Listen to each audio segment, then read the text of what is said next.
Hello, and welcome to American Hair and Wargaming.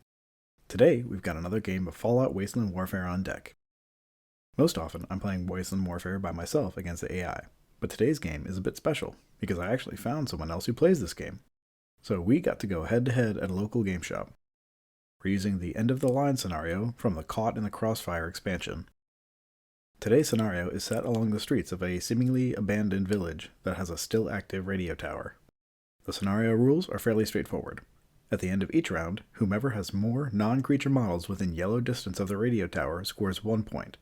Each model counts as 1 for control, but the force leader actually counts as 2. At the end of 6 rounds, whoever has the most points wins. I had just finished painting up my Park Overlord set from the Nuka-World expansion, so I wanted to bring them all. Colter has his Overboss power armor, the Brawler leader perk, the Rusty Knuckles mod, and a combat rifle. He doesn't have a melee weapon, but with his strength and that setup, his unarmed attack rolls 4 attack dice. The base green die, black for being strength 7+, a yellow from Brawler, and another yellow from Rusty Knuckles. With all that, plus his Tesla coils, I'm expecting him to be a bit of a powerhouse. Porter Gage is behind him as well, with his signature armor, a handmade rifle, and a combat knife. Shank is along for the ride with a .44 revolver and a switchblade. Since we're using the new Nuka-World rules for armor, he also has to pick up a Wasteland outfit just to get 1-1 armor. I also have a Scaver who's wearing recon armor for 3-1-1 armor and carrying a railway rifle.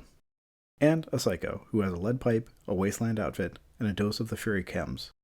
Normally, wearing clothing would slow the Psycho down by 1 color, but the new rules specifically state that the light armor ability now triggers if you have any armor value higher than 2, instead of triggering if the unit wears anything. My plan was pretty straightforward.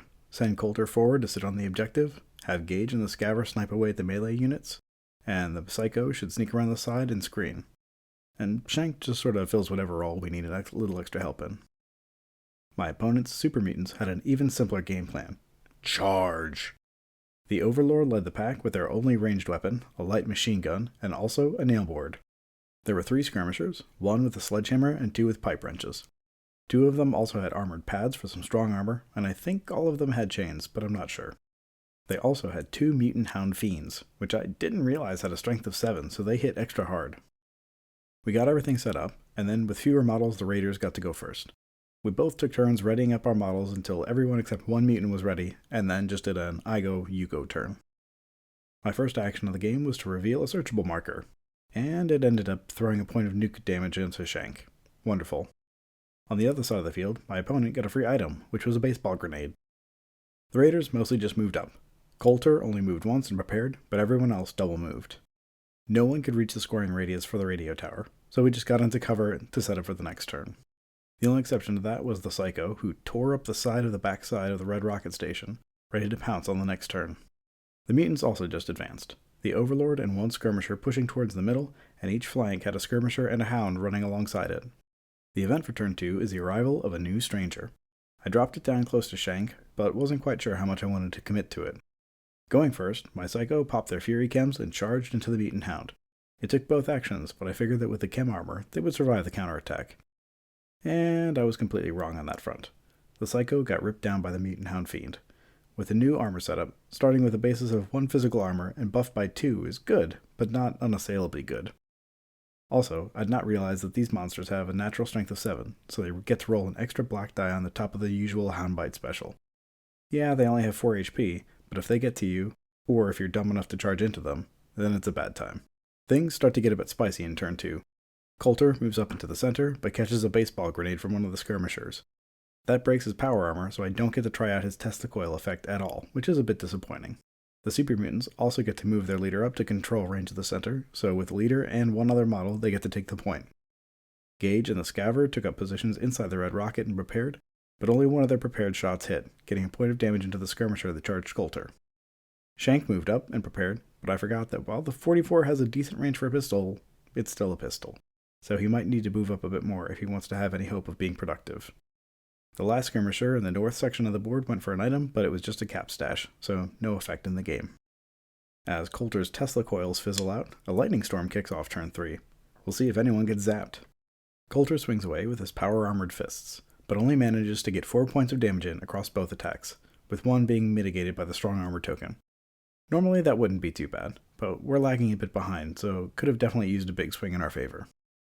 Especially since then, one of the other skirmishers joins the party as well. Things are not going great for the raiders inside the Red Rocket either. The Mutant Hound Fiends charge in to tie up the shooters and get in a big hit on Gage. He takes 4 damage and gets a broken arm. He does 2 damage back with a combat knife, but that's not enough to get the Hound out. The Overlord also steps up and unloads the light machine gun into Shank, landing 3 more damage into him.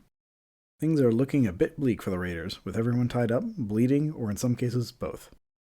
Shank wonders if maybe he should have stayed back today. As turn 3 wraps up, we roll for the lightning storm, but it immediately passes. I'm a bit sad for that as well, because in turn 4, an eerie mist rolls in, which hurts all non-melee attacks. Good thing my force isn't more ranged focused or anything. Colter does start out strong, knocking out one of the skirmishers.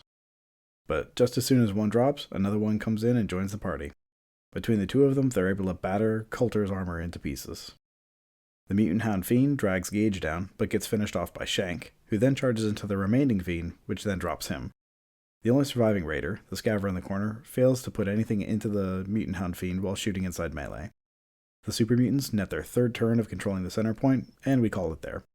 With 1 model left, and not even much damage on the mutant side, you don't have to run the math to see that I had no path to victory from this point. So that's a wrap on this game.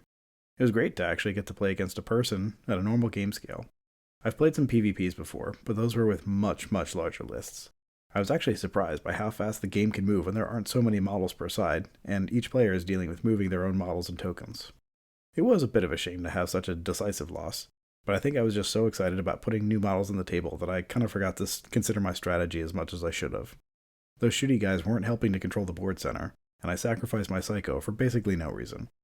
Perhaps I should have dropped the Scaver in favor of another Psycho, knowing how fragile they can be. Regardless, it was still a fun match. Apparently, there are some other folks in my area that play Wasteland Warfare, so hopefully I'll be able to get some more PvP games in during 2024. We'll see. That's it for now. Stay safe out there in the Wasteland.